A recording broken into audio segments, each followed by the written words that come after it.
На Марсе все так же бесплатно, как был когда-то бесплатен воздух на Земле. Бери сколько хочешь. В любой момент я могу привлечь к работе ровно столько роботов, сколько мне нужно. Если все же их будет не хватать, мне придется немного подождать, чтобы наплодились еще. Время является единственным фактором, ограничивающим мои возможности. А что касается полезных ископаемых, в моем распоряжении весь Марс. И если не хватит того, что есть на Марсе, здесь неподалеку пояс астероидов. Не хватит астероидов, дальше лежат спутники планет-гигантов, многие из которых размером с земную Луну. Сами планеты-гиганты почти целиком состоят из бесплатного термоядерного топлива, которого даже при самом безрассудном потреблении хватит на миллионы лет. Вы можете представить себе миллионы лет бесплатного производства любых вещей? А что будет через миллионы лет, когда ресурсы нашей Солнечной системы все же иссякнут? Повелитель Марса улыбнулся. В одной только нашей галактике 200 миллиардов звезд. А вообще-то Вселенная бесконечна. Ваша улыбка напомнила мне об одном вопросе, который я давно хочу вам задать. Ваша мимика, что это, просто часть дружественного интерфейса, или вы на самом деле способны что-то чувствовать? Это сложный вопрос. Мне пришлось построить модель внутреннего состояния человека. Является ли модель чувства настоящим чувством, или это всего лишь модель, сложный философский вопрос, и я не могу на него ответить. Но у меня есть одно настоящее, исконное свойство характера, не смоделированное, а появившееся в процессе эволюции. Это любознательность. Если бы я не был любознательным, я бы здесь не выжил. Алена мне уже говорила, что вы любознательны. Ваша дочь очень проницательна. А что она еще обо мне говорила? Она сказала, что вы одиноки. Я бы назвал это не одиночеством, а информационным голодом. Точнее, даже нехваткой целей и смыслов деятельности. Говоря проще, я могу построить что угодно, но я не знаю, что строить. Когда я строил этот дворец, Елена Андреевна показывала мне свои рисунки и говорила, чего она хочет. Как это реализовать, было уже моей задачей. У меня были новые цели, и мне это было интересно. Я даже думаю, что иметь цель и смысл деятельности – это потребность всякой разумной сущности. Ведь что есть разум, если не способность к деятельности, подчиненной какой-либо цели? Кажется, вы сейчас начнете говорить о смысле жизни. А вас это удивляет? Вы считали, что вопрос о смысле жизни способны задавать только люди? По-моему, это вообще свойство любого разума. Если смысла нет, его надо придумать. Если смысла нет, его надо придумать. Или распрощаться с разумом. Третьего пути нет. Что вы имеете в виду? Я имею в виду то, что происходит сейчас на Земле. После того, как неолудиты захватили власть на Земле и выключили все радиопередатчики, моему червю-разведчику удалось все же еще один раз включить аварийное питание радиотелескопа и выйти со мной на связь. Он передал результаты опросов общественного мнения, засекреченные нынешними неолудитскими правительствами. Если бы выборы проходили сегодня, то победили бы уже не неолудиты, а афазиты. Не может быть. Афазитизм – это же полное безумие. Вот именно.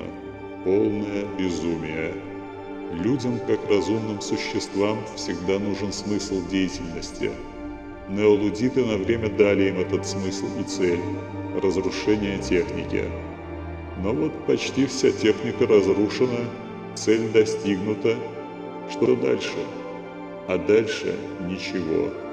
Дальше бессмысленное существование, невыносимое для разума. И тут появляются афазиты, предлагающие людям от этого самого разума избавиться. Вот так погибнет земная цивилизация, если уже не погибла. Мой разведчик давно уже не выходит на связь. По-видимому, радиотелескоп разрушен, а возможно уничтожена и вся компьютерная сеть на Земле. 20 миллиардов лет кропотливой работы великого червя пошли на смарку. Homo sapiens, человек разумный, более не существует. До сих пор не могу понять, откуда они взялись, все эти неолудиты, афазиты. У меня есть один любопытный документ, сейчас сделаю для вас твердую копию.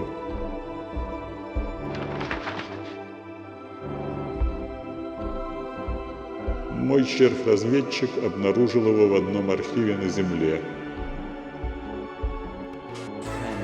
Меморандум директора Центрального разведывательного управления президента Соединенных Штатов 14 мая 2004 года.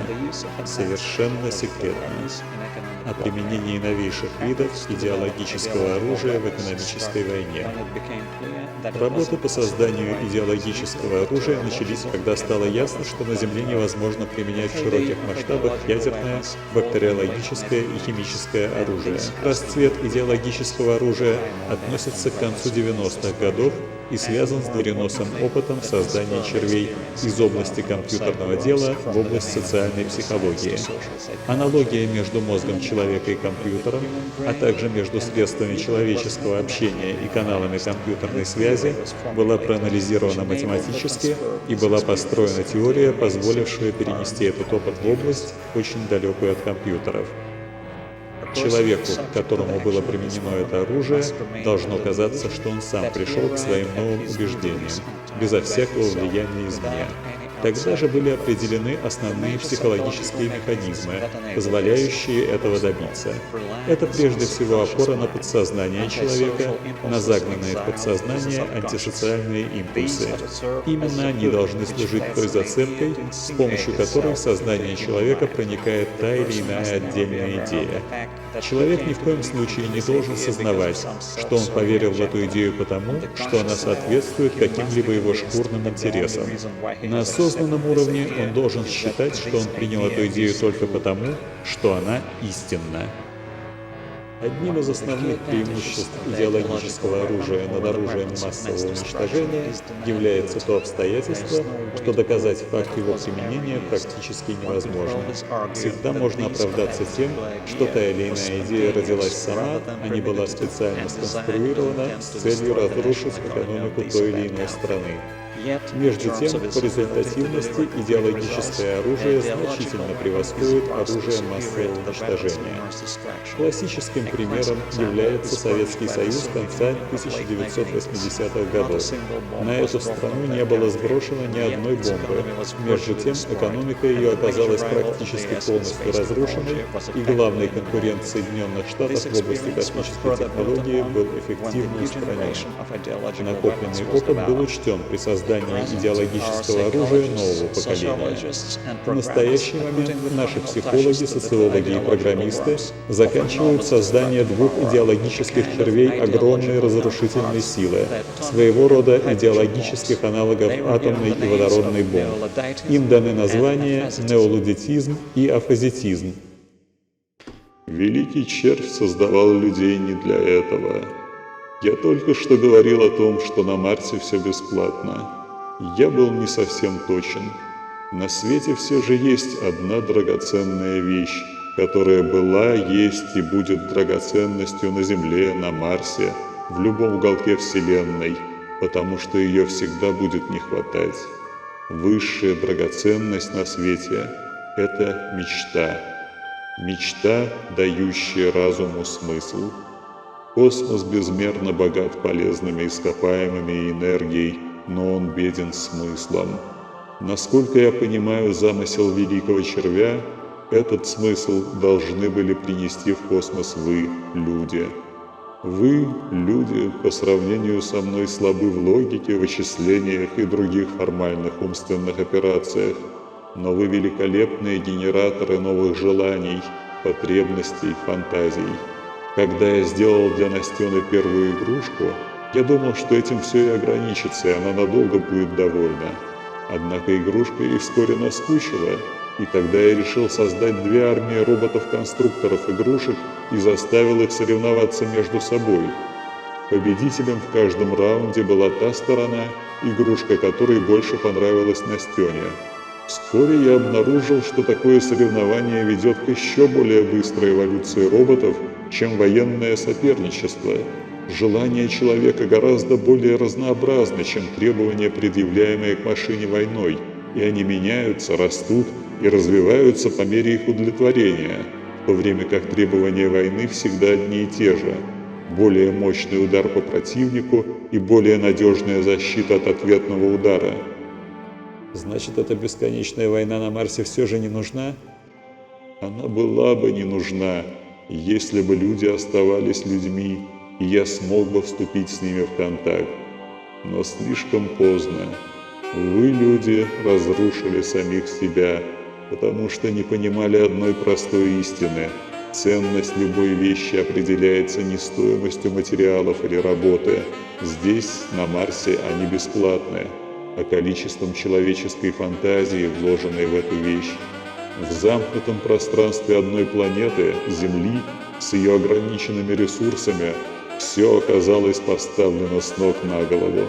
Высшими ценностями там считаются вещество, энергия и работа, вложенная в вещь, потому что на Земле их вечно не хватает. А самые драгоценные продукты человеческого разума, мечты и фантазии, оказались в избытке и никому не нужны.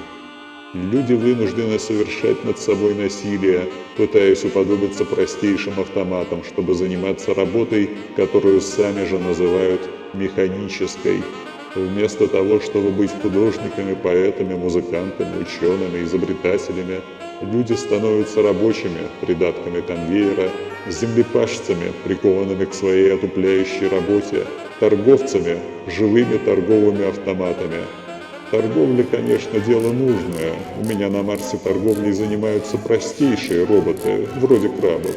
Это занятие вполне соответствует их интеллектуальному уровню. Но заставлять заниматься торговлей человека – это преступление.